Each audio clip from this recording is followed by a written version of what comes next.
खानदान है हरे लमहराया जुरी पसरी है बबुआ हो लमहर कुल परिवार है लमहर बाटे तहरा पापा जी के नैया हो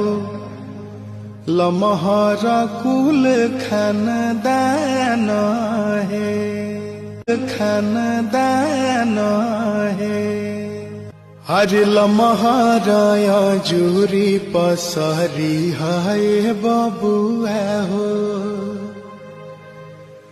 लमहर कुल परिवार है